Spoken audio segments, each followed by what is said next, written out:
This is a Monday.com ad. The same Monday.com designed for every team. The same Monday.com with built-in AI, scaling your work from day one. The same Monday.com with an easy and intuitive setup. Go to Monday.com and try it for free.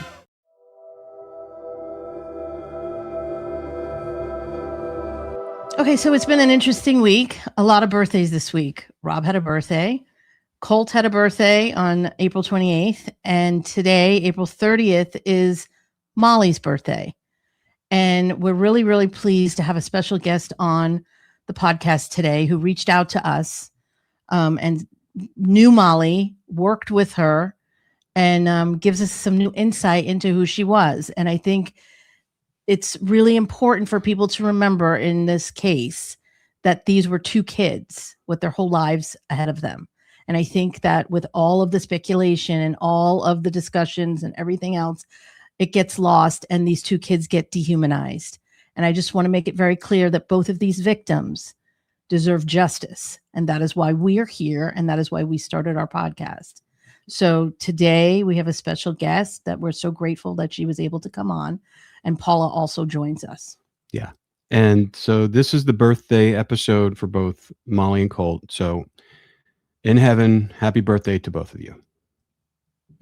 What you wanted to talk about stuff. And so I think it's very sweet that you've had that relationship with Molly. You had more of a relationship with Molly than I did, just from what I've heard. You know what I mean? So I think it'll mean a lot to people to hear another side of Molly than what she's known for at the time, at this time. So I appreciate you doing this. Well, you're welcome. That's why I wanted to do it. I wanted people to hear how she was at work. Mm-hmm.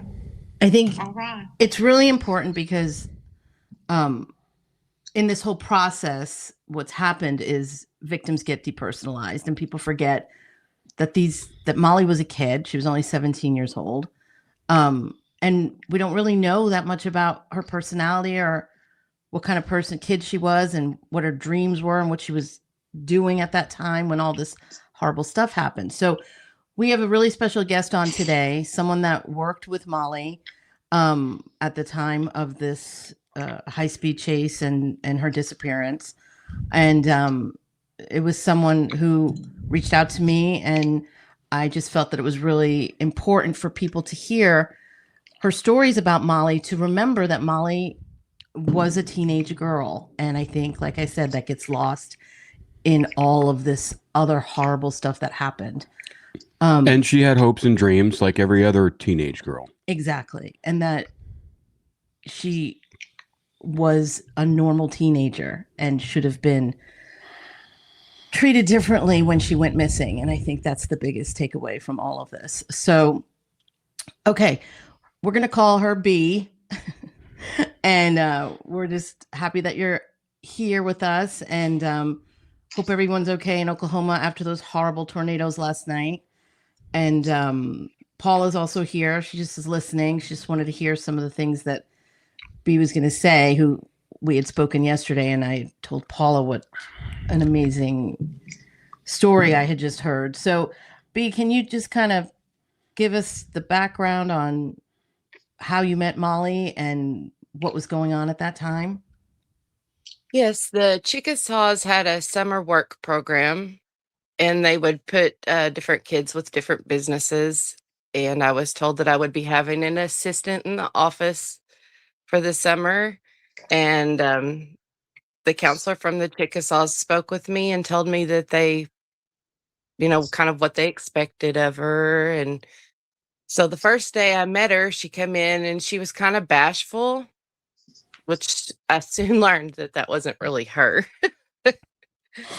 She was nervous and kind of like anybody else would be on a first day. I started out having her answer phones.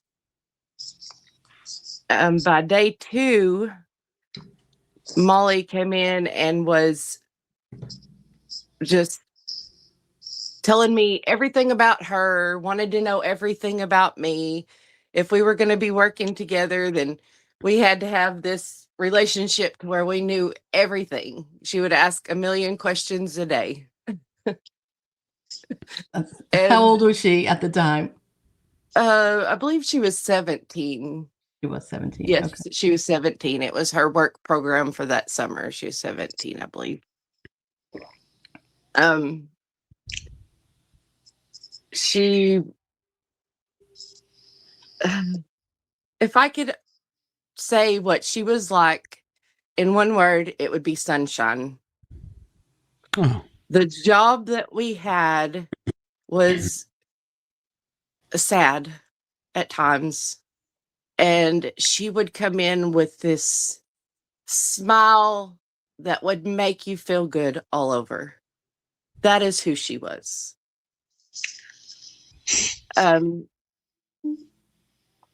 She talked to me about family life. She talked to me about friends. She talked to me about crushes.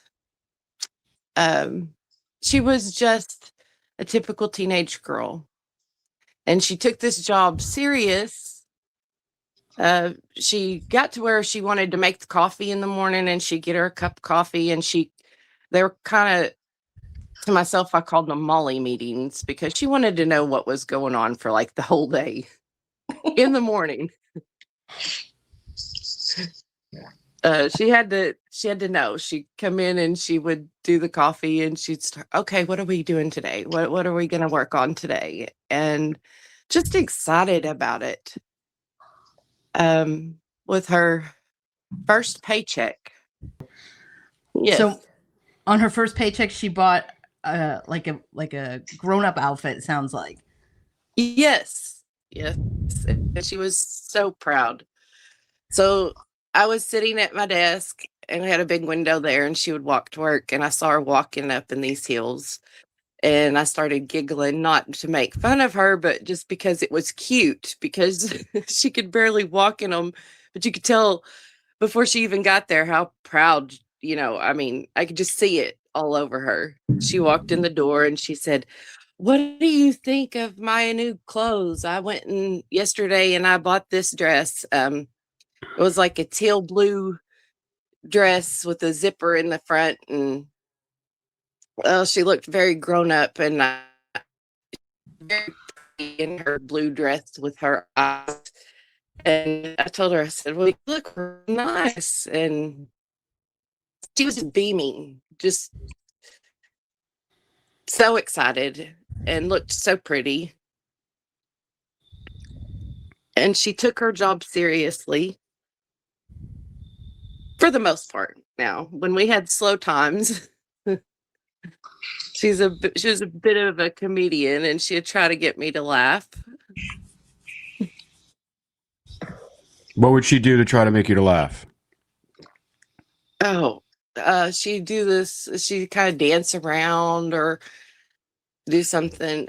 She had some candy in her mouth one time, turned her tongue all blue, and she kept sticking her tongue out. Just silly kid stuff, that showed that she was still so much a kid, even though she was working and trying to be mature there. But she would do things like that just to try to make you giggle at her.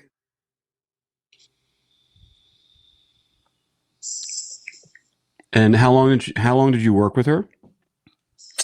That entire summer until she went missing. So she talked to you Every about day. boys. She talked to you about Yes. boys, crushes. So did Yes. she ever talk about Colt? Yes, she did. She told me that she had a crush on him and kind of asked my opinion. And I told her, I said, well, Molly, older boys like that usually don't want a relationship with a high school girl. It's probably not a good idea. But she thought he was so cute. Mm. And then did she ever mention Con to you? Yes, she did. He came back to town, she said one day. She got a text message at work, and she was excited that he'd come back to town. And I said, well, I don't know who that is. I'm in my 30s, and I didn't know the younger crowd. And she's like, well, he's a friend of everybody's. Like, he's just so fun. He likes to party and stuff like that. And I was like, well, I always tried to give her good advice. I told her that probably wasn't a good idea to be hanging around with people who like to party. She said he would buy alcohol for the high school students and stuff, so they all thought he was cool. Mm. Go ahead. No, you go Sorry. ahead. No, you go ahead. Sorry, I'm feeling a little emotional, and I apologize. You don't have to apologize. No, you do not. I totally understand how difficult talking about this is, and we appreciate you talking to us about it. It's okay. Take your time. Go ahead. You can ask some questions, because right now I'm kind of having a hard time thinking of what to say. Sure. So when Molly first started working with you, did she talk about anything she wanted to do after high school, or what her dreams were about the future, or what her plans might be?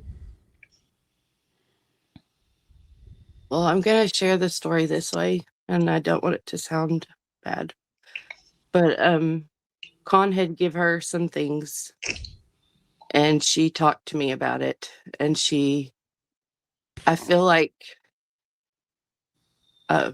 he had give her some pills, and she showed them to me, and she was talking to me about it.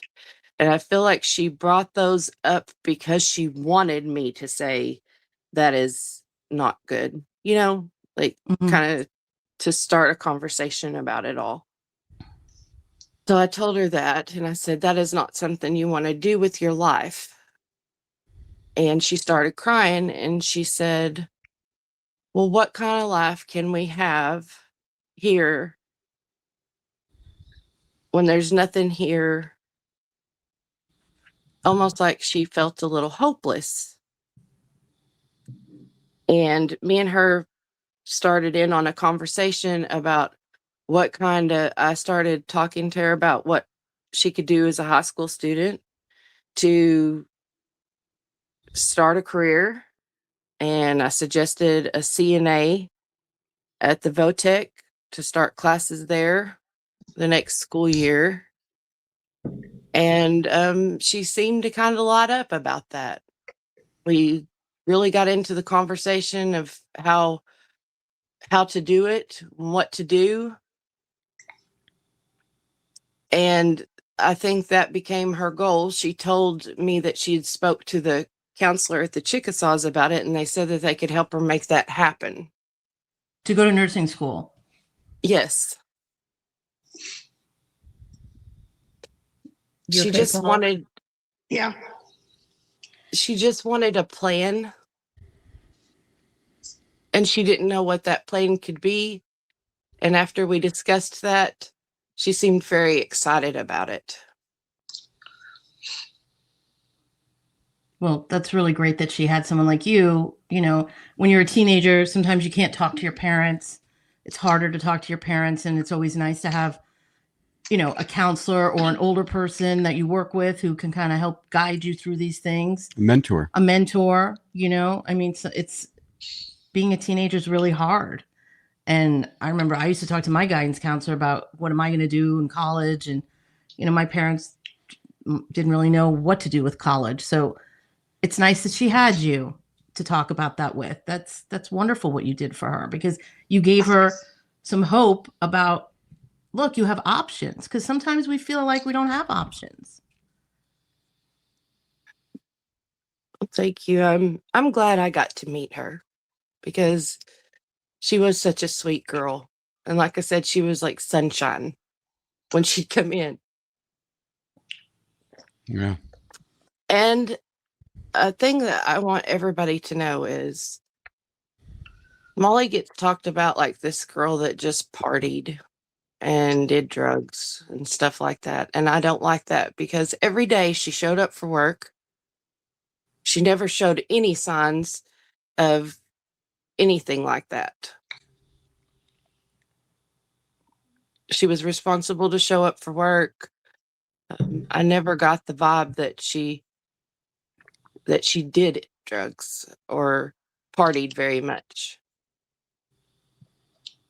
Well, we know from talking to her grandfather and her family that she was an athlete. She was, playing basketball. Softball. She was a really good softball player. Paula? Yes. Softball. Yeah, there were trophies all over her room, and her grandfather was so proud of her because she was an athlete. I mean, she worked hard at it. She ran, and she, and that's the thing. I think that's one of the main reasons why I wanted you to come on, because like I said before, like when tragedies like this happen and it becomes this fodder for the news and the media and everybody's speculating on what happened, everyone forgets that Molly was a person.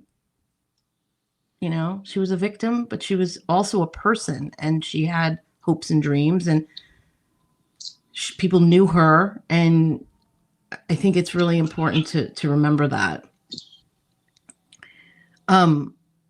When all of this happened, I know Molly was rebelling against her mother at the time and had left, as most teenagers do. Exactly. I mean, it happens so many times. I have stories of friends or relatives who did the same thing, came and lived with my family because they couldn't live with their parents.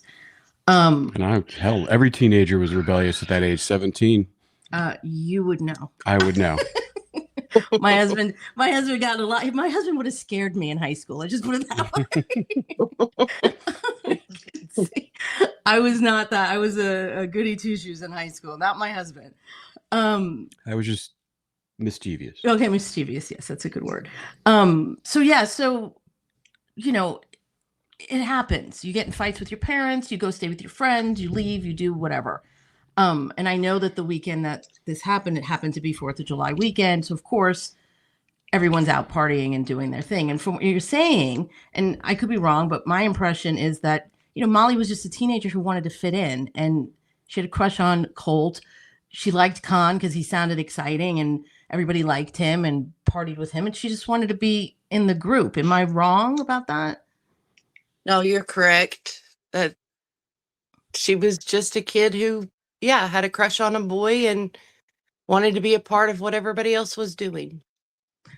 Exactly. And everybody was partying that weekend on 4th of July weekend. So did you talk to her before that or that weekend at all? Did you know what was going on? Molly sorry. Okay. This is the part I have a very hard time with. It's okay. Molly texted me and called me that weekend.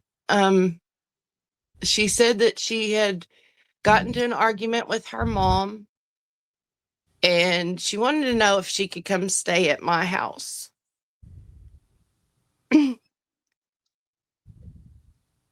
And I had kids, and I didn't want to have any conflict or trouble. So I told her that she would have to have consent from her mom, and I just didn't think it was a good idea that she could come watch fireworks with us. But as far as staying, I didn't think it was a good idea. But I had asked my mother what she thought, and she's like, yeah, that's probably not something that you need to be, getting involved in. You work with her. And I was like, yeah, that, So I told her, no.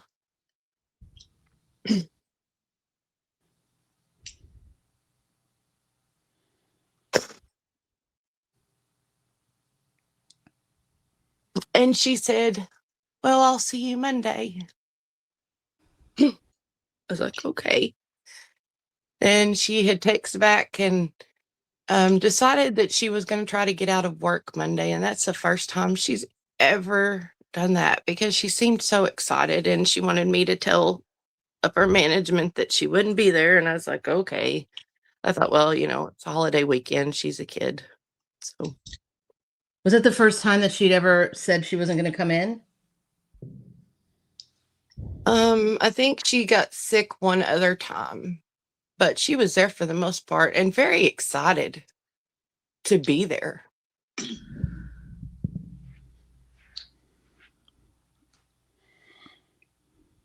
So she said, And I feel like I should have let her come.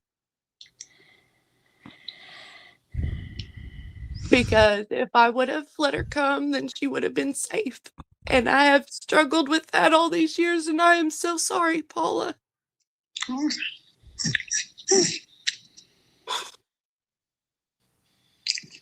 We all have our regrets.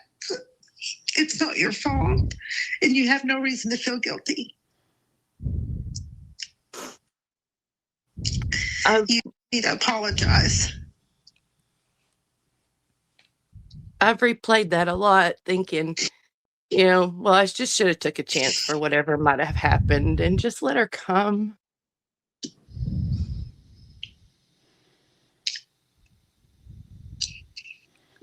you can't blame yourself.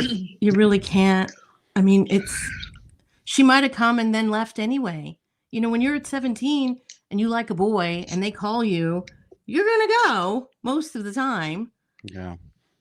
I just think that even if she had stayed with you, she might have still gone out. Yeah. There was parties going on.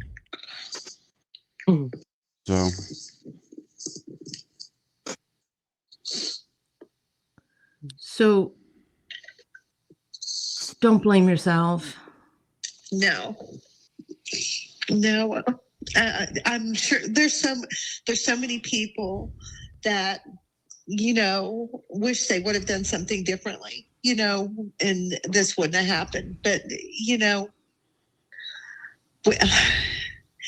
I have the same regrets, and it's hard. It's hard to live with the things you could have done to change the trajectory of this, and that. It's hard to live with. I understand. I completely understand where you're coming from. Yeah, Paula, you had a similar experience when she came to see you with your family. Mm-hmm. Yeah. Well, it was the Memorial weekend before she went missing, and my son had spent time talking to Molly and stuff. And when we left that day, he said, we need to take Molly with us.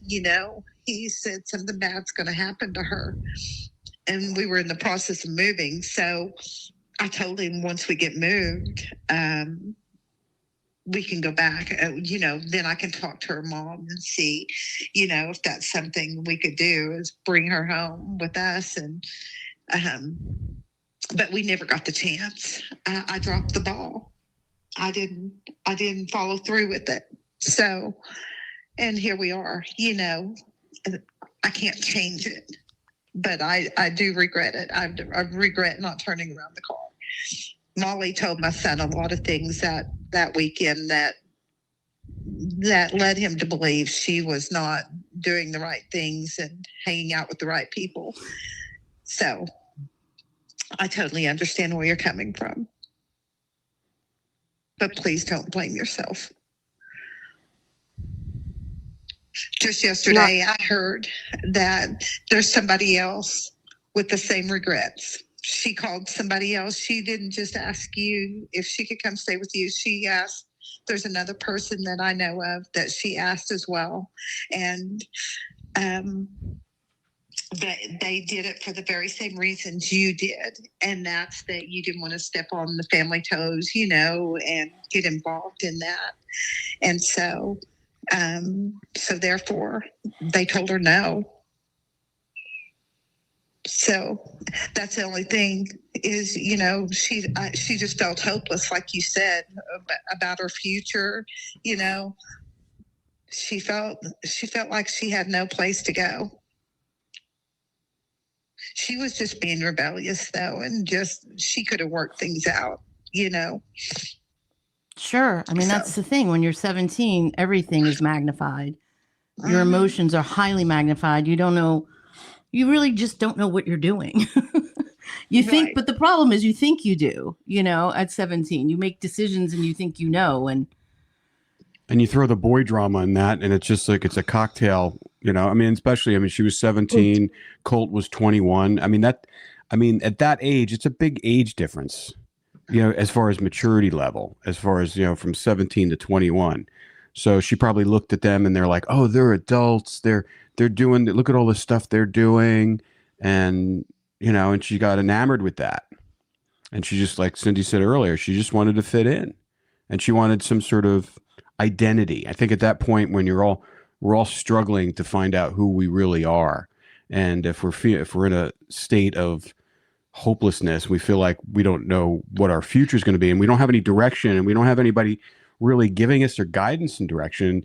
And it sounded like you were giving her that guidance and direction just in that the time you worked with her, the short time you worked with her. And that's because like I said, when you're 17, you don't want to listen to your parents. No, nobody does. Nobody does. You don't want to listen to your parents. You think they don't know anything. So for someone like yourself, to be outside the family unit, of course, she would be more interested in hearing what you have to say and thinking about a plan or a trajectory to go down, being a nurse. Because her grandfather told me that when I met him during the filming of Up and Vanished, he had said that she wanted to be a nurse. And he had said that several times to me. And he was like, that would have been a really good thing for her to do. So it's not, it didn't fall on deaf ears is what I'm saying. You got through to her. Yeah. And you made her feel like an equal. Which is when you're that age and you go outside the household, whether you're doing a job or something like that. I know when I did it, when I was that age and I was working jobs, and any adults, I used to gravitate to them. And I used to love getting their advice, hearing their life stories. Because, really, you don't really get to have, unfortunately, those kind of conversations with your parents, because your parents are, they love and they're raising you. But, you don't get to have those kind of intimate conversations because you don't really feel free enough to talk about it. And then she found someone like you who she could feel like she could really be herself. And that's huge.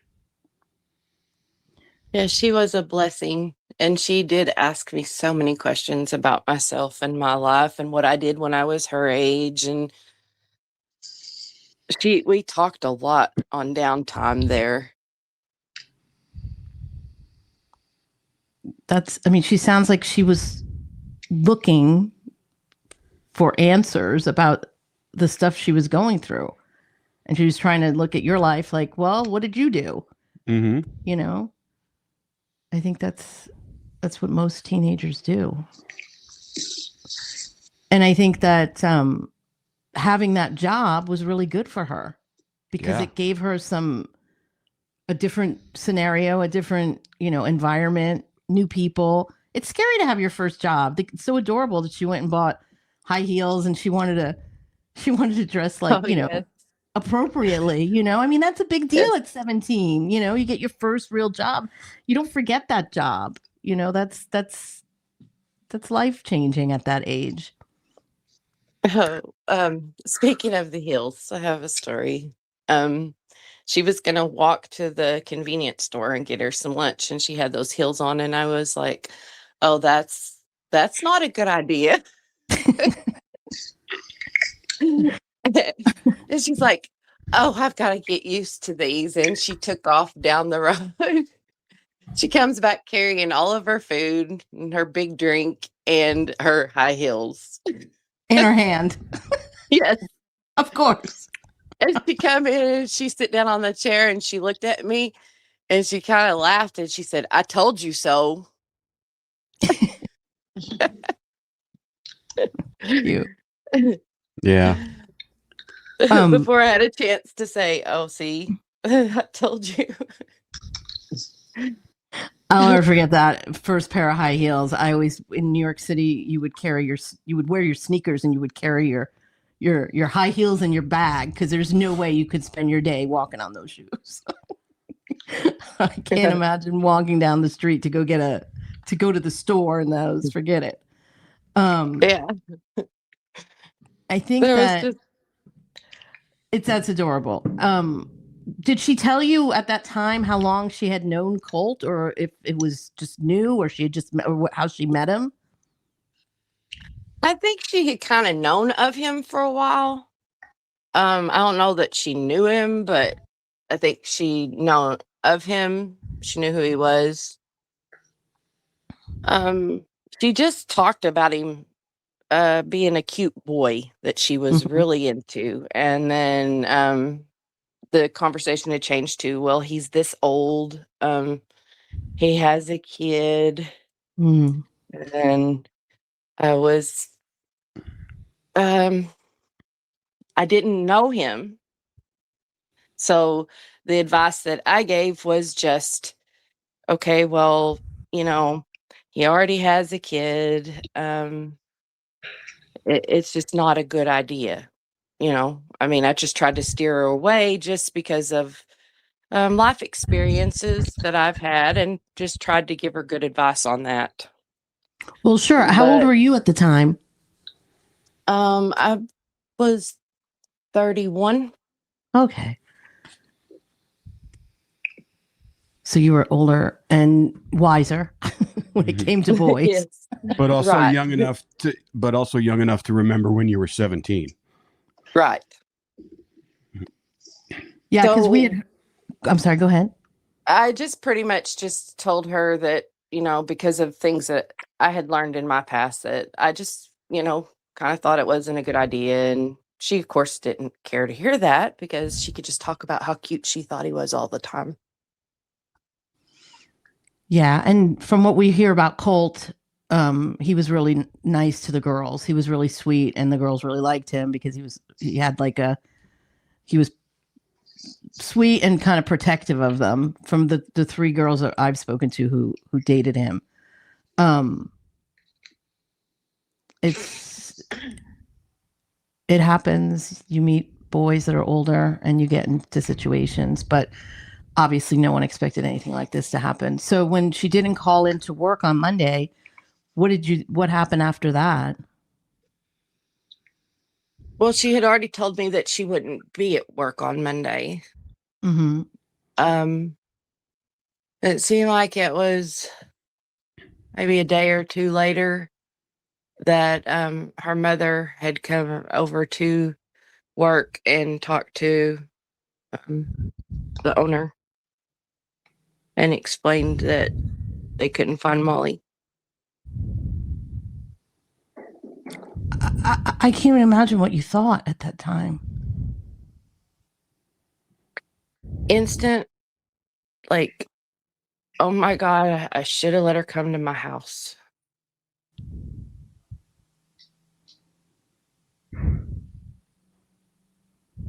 And that has been the thought ever since.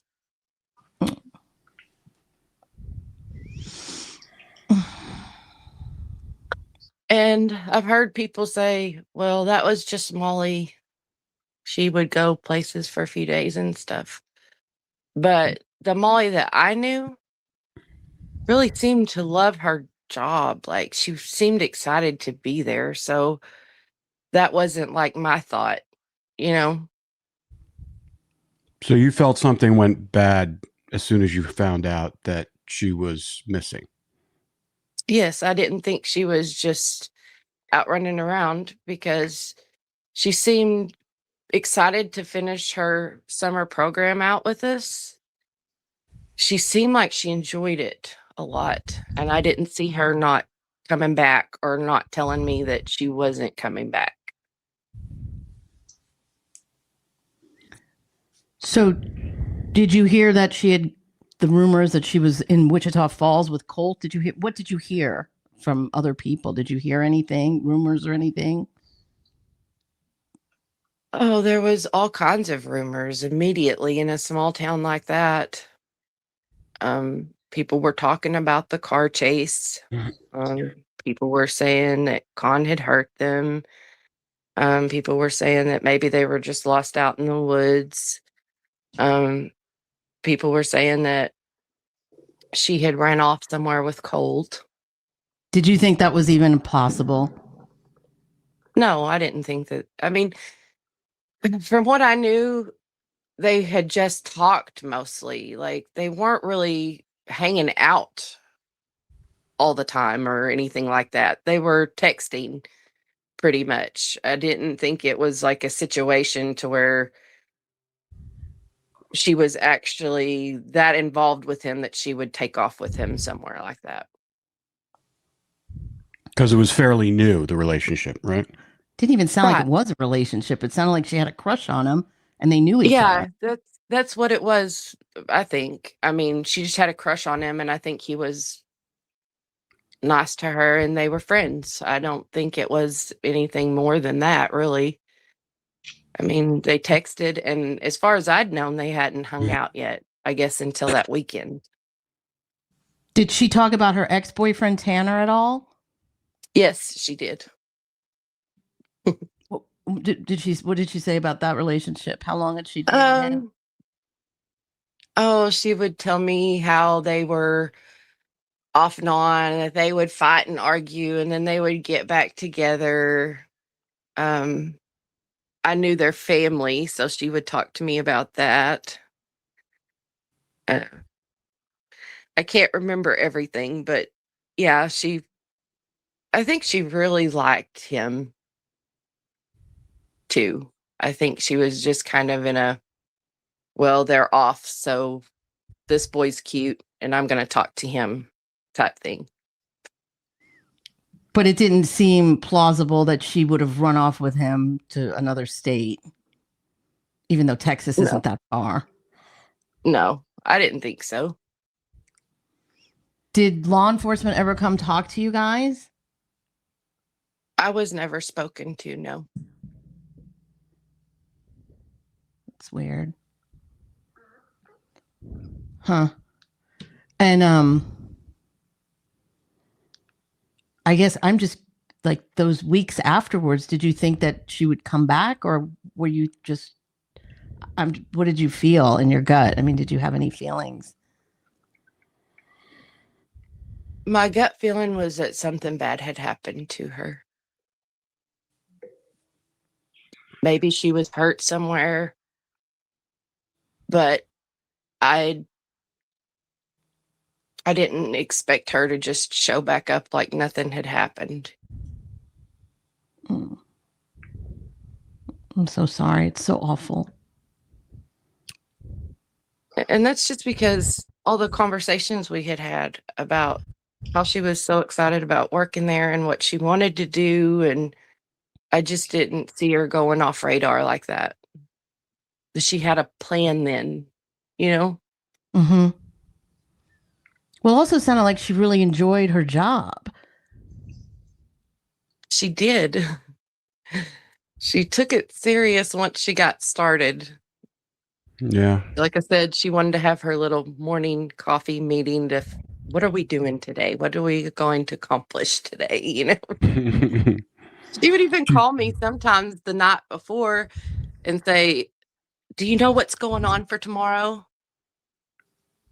So she had an excitement about it. Yeah. And I just don't think that, like, my instinct was she's not just going to walk away from this. It seems to make her too happy. You know, I mean, she would have at least said, got a hold of me and said, this is what I'm doing, I think, because she just was too excited about being there every day.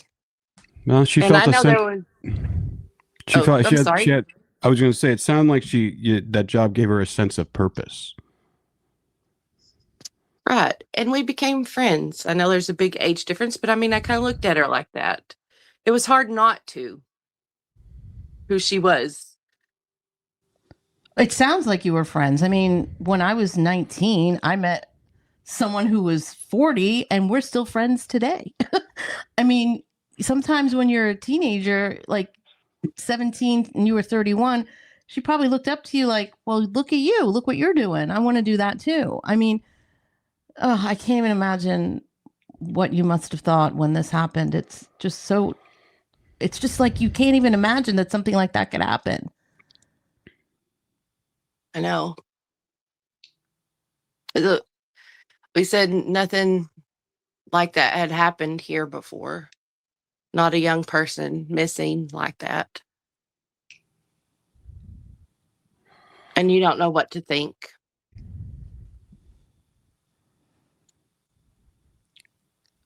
I just think it's strange that law enforcement didn't go to her place of work to try I to don't know if figure out. they may have talked to someone else, but they never talked to me. And that was kind of strange because actually I was the only person who really worked with her. Like, she was assigned to work with me, and she was always with me. Whatever I was doing, she was there. And I kept expecting them to, because I expected them to look at phone records or something and see that I'd talked to her that weekend. Of course, I couldn't have been any help because I didn't know anything. But I had expected them to come talk to me, but they didn't. Yeah. Well, there was a lot of missteps in the beginning of that investigation. And that's, you know, the main reason why Paula got so involved. So, and it's unfortunate, but that's just the reality of the situation. You know, I mean, Joe Russell basically told the news that they were runaways. So people aren't going to go look for runaways. And I spoke to that news reporter, and she felt horrible because she was like, I listened to my source, which was the sheriff, and I didn't cover the story. She's like, what am I going to do a story on? They're runaways. There's nothing there. And she felt really bad because obviously that's not what happened. So after, I mean, what have been your thoughts? Obviously, you know, that they've been found and they've been identified, but during that protracted period from when she was missing, those years, just like Paula had been trying to find out what happened, what were your thoughts and what you thought might have happened to Molly and Colt? I knew when they didn't come back and then nobody had heard from them that they weren't here anymore. Did you think they'd ever find them? No, I really didn't. Just because of things that had been said, like people said that he was bragging of how he had got rid of them, and I just didn't think that they would probably ever find them. Who was bragging? Con. People were saying that Con was bragging that he had gotten rid of them. Yes. Yeah. Why would someone do that? I don't know. It's always been my question. Why would you do something? Why would you say something like that? It's just not, it doesn't make any sense. If you have nothing to do with it, why would you say that? Even if it was a joke, why would you say it? It just seems very callous and very I know strange. this is really hard, but I'm just curious, what are some of the other things that you heard living there and knowing her? Well, there's just been so many things that you hear are kind of hard to even say because people are just horrible. I'm sorry. I just can't. I know. The victim shaming that goes on is mind-boggling. The things I've heard and what we've witnessed, not only on this case, but other cases, like the Noah Presgrove case. I mean, I don't understand how you victim shame someone who's been murdered. I just don't understand that. I don't know how these people live with themselves, to be honest. Well, I think this is all really, really interesting that we're having this conversation, kind of remembering Molly, and because I do believe she's got a birthday coming up, right, Paula? Yeah. She does. Yeah. April 30th. That's right. 30. Yeah. And this is going to be released on her birthday, April 30th. Yeah. And Colt also has a birthday, I believe. I think it's the 28th. Wow. So they were both Tauruses. And you have a birthday tomorrow. I have a birthday tomorrow. So we're all Tauruses. But we want to remember Molly and Colt. And we didn't know them. Yeah. But it's sad when any young lives are taken, and especially in such a horrific way that these two were. And I want to ask you another question. What was your reaction first? Because I know our reaction, because we got a call from Paula when they initially found the remains and they weren't certain yet that it was there. What was your first reaction? Because, obviously you live in the area. What was your reaction? Thank God, because I did know it was them. In my heart, I just knew. That was, thank God, that now they can have some peace. That her family could have some peace, his family could have some peace, and that they can be laid to rest somewhere. It was just thank God, because I think everybody knew without the results, the DNA, that it was them. Yeah, we knew in our gut. I started crying. I said, I can't believe they found them. And we just knew. I can't imagine how it must have felt for you or Paula or anyone that knew them and loved them. It's sad. I only got to know her for a short time. But if you knew her at all, she stuck with you. She did. Because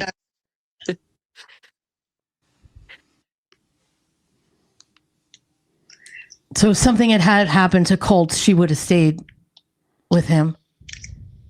Yes. She had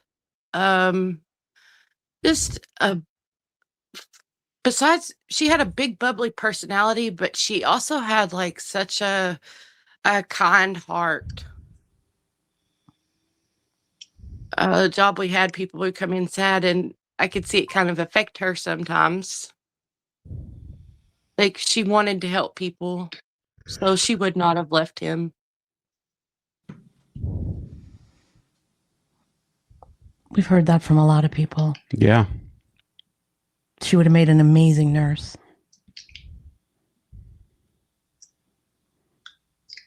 Well, we also heard that if she saw something that didn't look right, she would speak up. So. Yeah, she did not have a filter. Did she tell you that she knew Khan for a long time? Because we've heard that like she kind of grew up like kind of knowing him and his family. No, she didn't tell me that. It was just, she got a text and said, oh, Khan's back in town, and she seemed excited about it. Because he was the party guy. Right. And he was older too. He was 21 and she was 17. We're talking those 4 years make a huge difference. Right. And she didn't elaborate on him much because she saw that I kind of disapproved, I think. When she told me, I was like, well, who is Khan? Like, I don't know who this kid is, She acted like I should know. And then he's giving her pills. So it's like, well, what are you giving a teenager pills for? Right. He was an adult. She knew that I didn't approve really of him as her friend, because I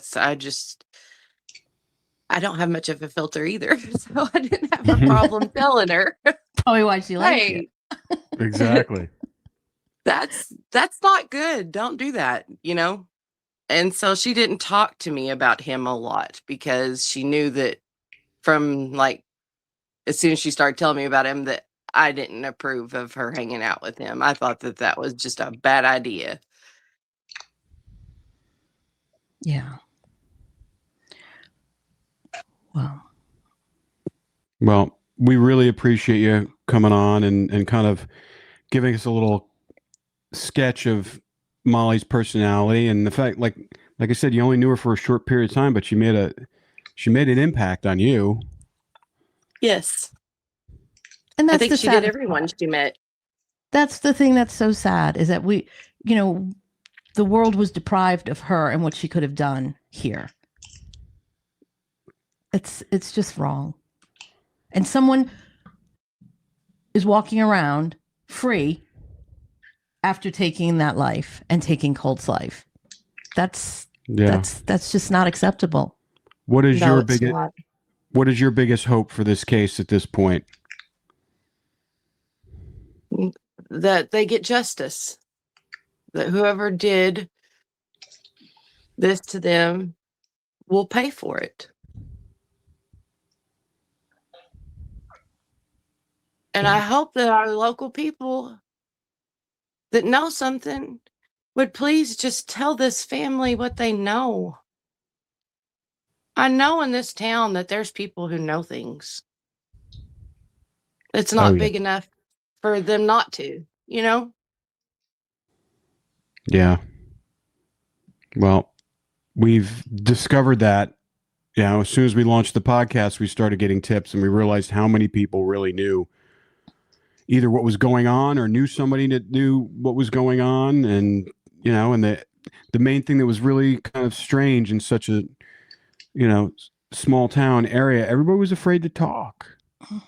And it just was astonishing. Well, I kind of understand why. I mean, it's a small town and everybody knows each other. But at some point, you can't be bullied into silence for so long. Sometimes you have to just stand up and say the truth, as scary as that can be. So thank you so much for giving us this beautiful portrait of Molly on her birthday. It's wonderful that she had someone like you in her life. Exactly. That's a gift. And don't blame yourself. You can't control what happens. No. You had no idea something like this would happen. Paula didn't either. No. I mean, she knew that she might have been in trouble, but still, I don't think no one would have thought. Paula, I don't think you thought it was going to go to this extent. No correct? one would ever think that. Oh gosh, no. I never in my wildest dreams believed something like this could happen.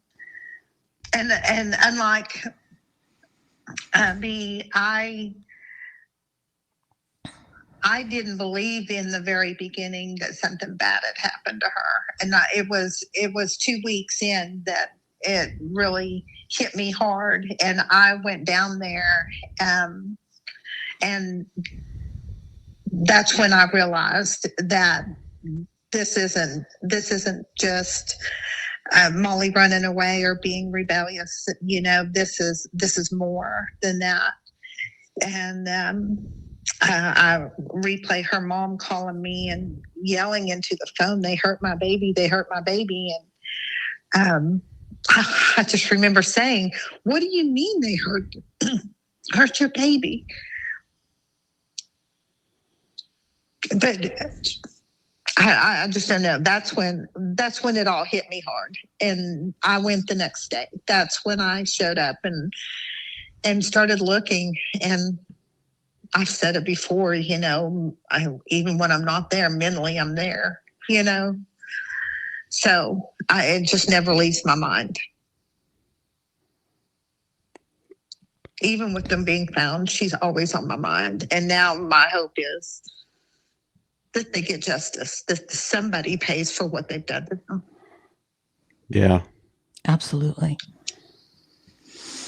And we're hoping and praying that's happening right now, that whatever's happening behind the scenes is cooking, and that hopefully there'll be a resolution and someone will pay for what happened to Colt and Molly, because it didn't have to happen. Nope. No, it did not. Not at all. It's senseless. It is senseless. That's what the fact that something like this goes on in our country, in the world we live in, it's just unbelievable. Yeah. And I can't imagine anybody wanting to hurt her. Like I said, she's just like sunshine. You couldn't help but feel good when she was around you. It's even more tragic. Well, You guys can't see this right now because you're on the phone, but during this whole time we've been talking about Molly, there's been a light of sunshine that keeps on peeking through our window, and it's like shining on us right now. And it's never done it before. it's never done this before. We have like a covering over the window, And and it's still getting through that. Yeah. Oh. Well, Oh. thank you both for coming on. I know this was hard and emotional, but I think important so that people can understand that there was a girl here who had hopes and dreams, and her life was ripped away from her. Yeah. And Colt as well. He was a father, and yeah, he wasn't perfect. Yeah, he screwed up a bunch of times and did things he probably shouldn't have been doing, but he was still a young guy, and no one deserves anything like this to happen to them. And he had a little boy. He had a baby who he was never going to know him. And it's a sad, sad story. But we just want to say happy birthday to both of them. And thank you Yes. both for taking the time. And I know it was hard, so we thank you. You're Thank you, welcome, and thank you. You're welcome.